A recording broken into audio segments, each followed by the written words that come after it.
I'm sorry that it's harder than you thought it was going to be, but that doesn't make me a fucking fraud when I'm out here proving it every fucking day. Sorry. It must suck to be you, because you're literally looking outside yourself for a reason to exist and live with yourself. Because if you think that this stuff doesn't work after seeing as much of the evidence of this on a day-by-day basis with such a degree of precision, you are the problem. Just like I was the problem when I first started. But you don't want to recognize that. Trading, this industry, is the looking glass. What do you see when you see through it? Do you see problems that you got to work on? Character flaws that you have to correct? Build coping mechanisms? Being bipolar, it's not a matter of what I eat, folks.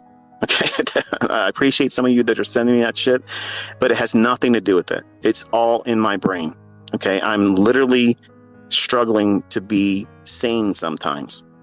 It's very difficult, and I will not ever take a drug that is going to make me not focus like I need to be focusing.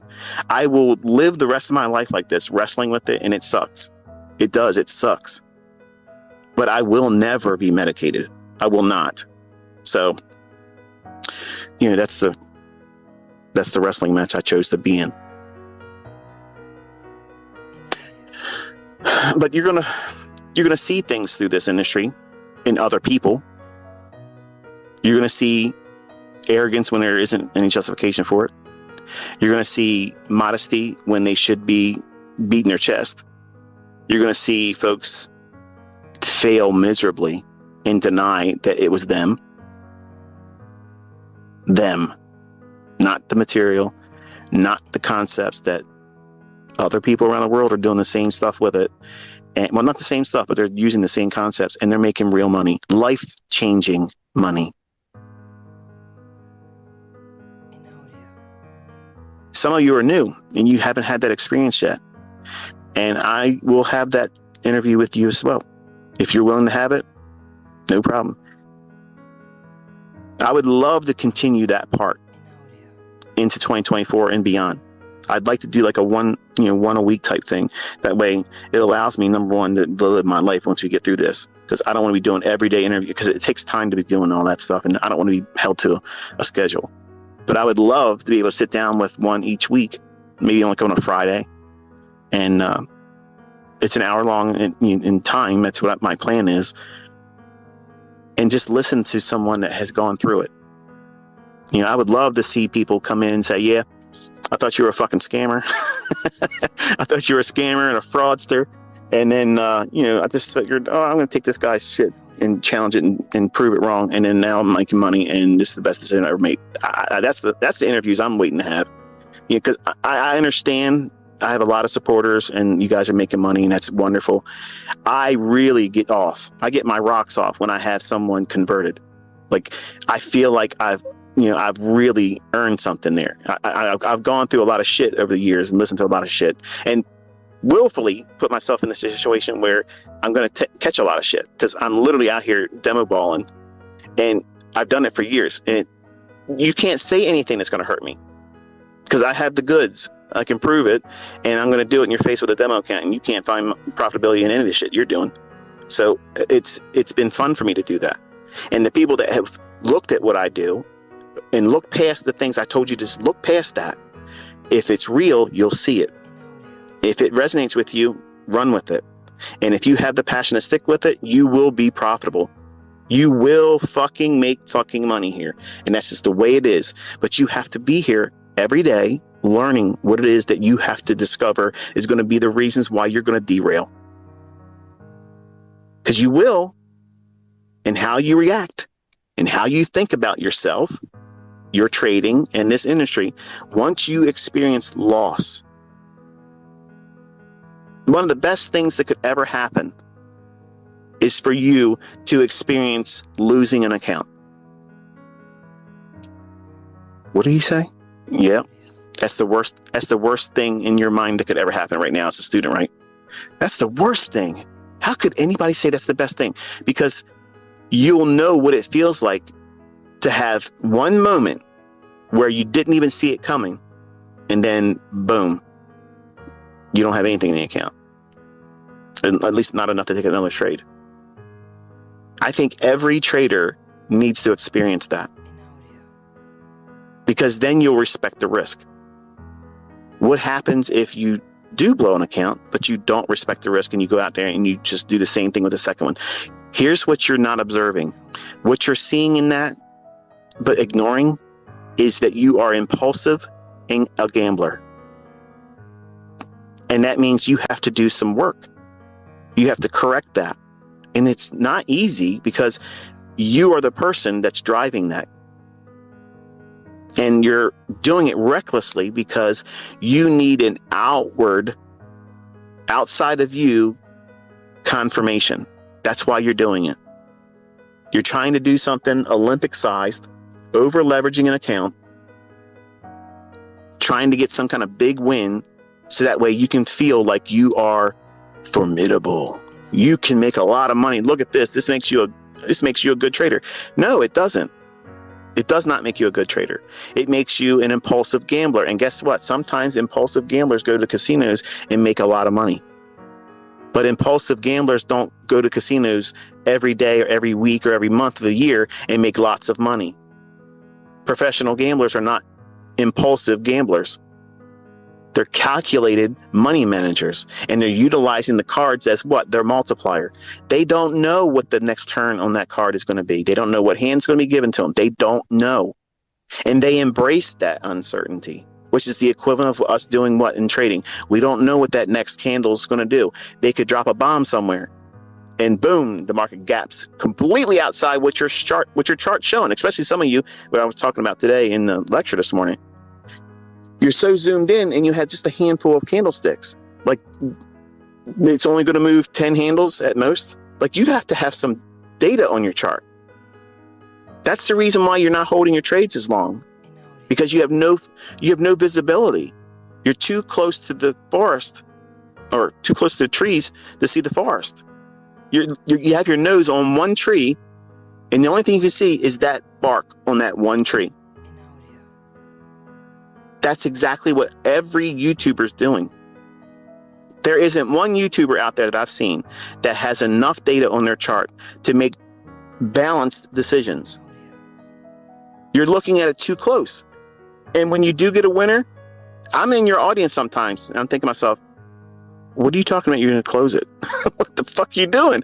But it's your trade, and it would be rude of me. It would be rude of me to overtake and say, this is what's going to happen. But I have sometimes tossed out numbers that said, like, here, like a gentle nudge, like, here, look there, and then don't take your profits in the next 5 handles.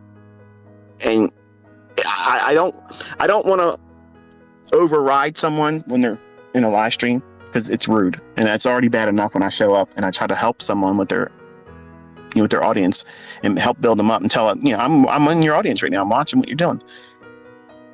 And then invariably the folks that know that I'm there, or if I invite all of you, hey, ICT's in the house. That's not, I don't want you doing that. And it's rude. It would piss me off. It would drive me fucking crazy. Like seriously?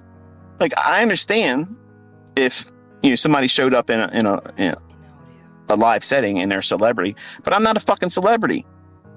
I'm literally nobody. And giving you my attention, or giving me your attention in somebody else's live streaming chat box, is rude.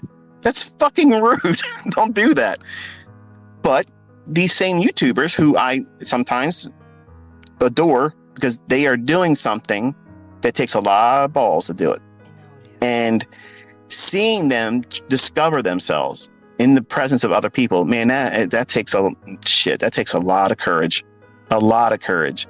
And Patrick, if you're listening, my advice, and you can take this with a grain of salt, but I guarantee you, if you don't engage the chat and you just do you, let them say whatever the fuck they're going to say. Who cares? The chat window, whoever's talking in the chat window, they're not really fucking worried about price. They're just hanging out. They want to be a part of the clique. That's what that all is.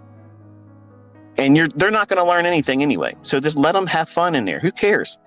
But if you're there doing what you're doing, I mean, you can find trades. I mean, we can see you doing it, man.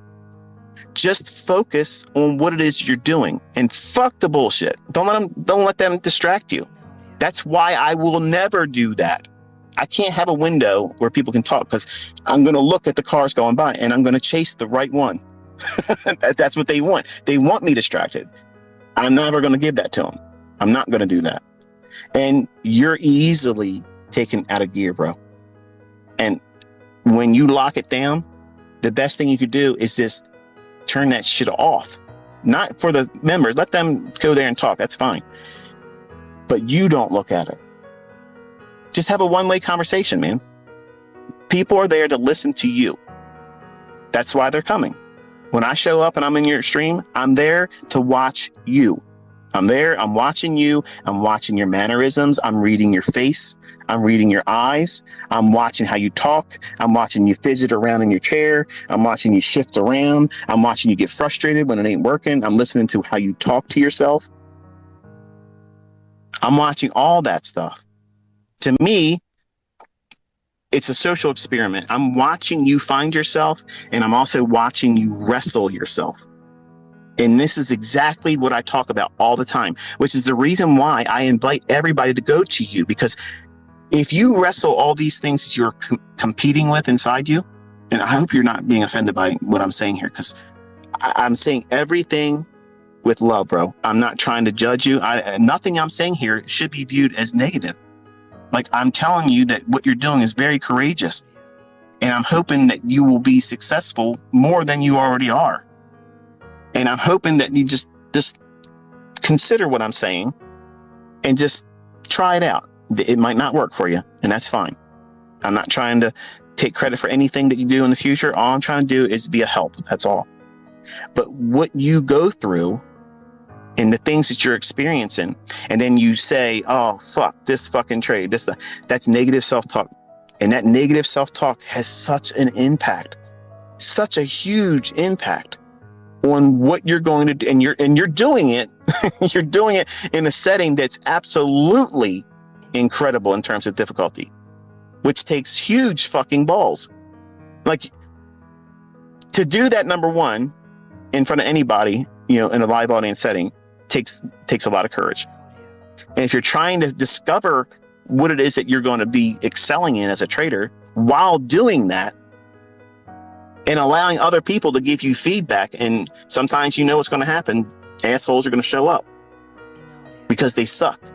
They literally can't do it themselves, and they want to make themselves feel good if they can wreck your mindset. So deny them that and still do what you're doing. If you're distracted with what other people are saying, like, why don't you try to trade like this? And why don't you fuck that opinion or question? Who gives a shit? You know what you want to do when you see it in the chart. Like anybody else. Doesn't mean it's right, doesn't mean it's wrong. That's the thing you're looking for. You're waiting for that thing. And if you let other people get inside your head and take your mind off of what it is you're looking for, whether it be a student of mine or whether it be someone that's pretending to be a student of mine by talking shit about me, which I think is really what's going on. I think there's people out there, and you know who I'm talking about. They're trying to make our community look like a bunch of assholes by going into other live streamers and shit. And that's why I'm not going to invite anybody anymore, because that's what's been going on. But what YouTubers I'm listening to. Patrick, I'm in yours. Trades by Matt, I'm in yours. And the other YouTubers are just uploads. And the other ones, I'm not going to tell you who they are because I use their chat windows for sentiment. And I don't want them to think I'm being an asshole, because that's not what it is. I have nothing against the YouTubers themselves, but they have a rich chat window that is a wonderful sentiment indicator. So I've said that before. But Patrick posted a comment about how, and he's also said it several times in his live streams. I'm talking about Patrick Whelan. He does a live stream every morning on YouTube and trades the morning session and such. And I think he's a cool character. He's funny a lot of times. And I'm very interested in seeing how he finds himself in all this, but still hopefully maintains that character, because it's edgy. It is going to work really, really well if he knows what he's doing and he's consistent with it. There's a lot of emotion, and which is normal. Like he's a roller coaster of emotions, which many times I think is why people go to watch him. And when he makes it and kills it, he's doing his normal everyday man flex where he gets the touchdown, he does his dance, and he's cheerleading himself, whatever. That question he posed several times about how he needs to find a way to hold on to these trades a little bit longer. And then now when he tries to do that, he gets burned because he has winning trades and turns back on him. And I think he's dabbling with the idea of doing partials, which, Patrick, that is the absolute best fucking thing in the world, because they always make money. Partials always profit. Every single fucking time. There's never been a partial profit that didn't make money. That's an absolute 100% win. Every single time it has a 100% win rate. You can't beat it. It is what it is. The problem is, once you taste $4,000, $5,000 winning days, the impulse is to keep chasing that, like that first high. When you see these folks in the 80s, well, back when I was younger, you would see these folks on cocaine, and that first time they took cocaine, like they want to chase that high. They never get it again. They never can get that same one again, but they constantly keep going back to it, wanting to get that same high. I don't have personal experience in that shit, but in the 80s, that was the drug of choice, and we saw a lot of it. And it was in the movies, it was in culture, it was, that was the fashion drug at the time.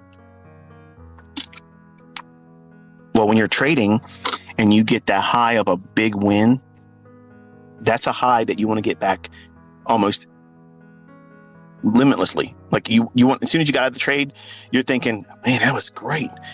Let me go again. Like there's something in the chart that's going to give you that same 15 handle run again. It's done. Like you got to stop. So a lot of the things that I hear him talk about, whether he realizes it, is some of the things I've been talking about in my lectures.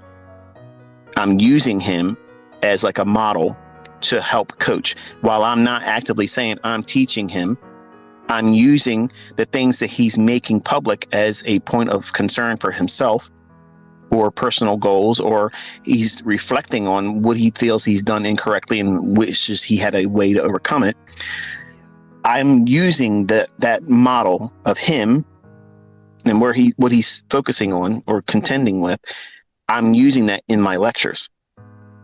So while I'm not drawing special attention, obviously now, but I'm not trying to say, look, I'm your mentor. That's not what it is. I'm just trying to be a help. That's all. And hopefully by this real world person trying to do this, if you can learn from the advice I'm giving and say he doesn't take this in consideration and doesn't do anything with it, or tries it and says it didn't work for me, okay, that's fine. Somebody else that's listening to everything I'm doing might warm up to the idea and it fits them perfectly. It may be the very things that they've wrestled with, and then now they figured out that thing that was a hindrance, the thing that was the problem, the rock in their shoe, if you will. Once they remove it, then they can walk, without a limp. They can get right to where they're going with no reason to feel like they're being impeded on and slowed down. They won't have that fear of holding on to a trade. They won't have a fear of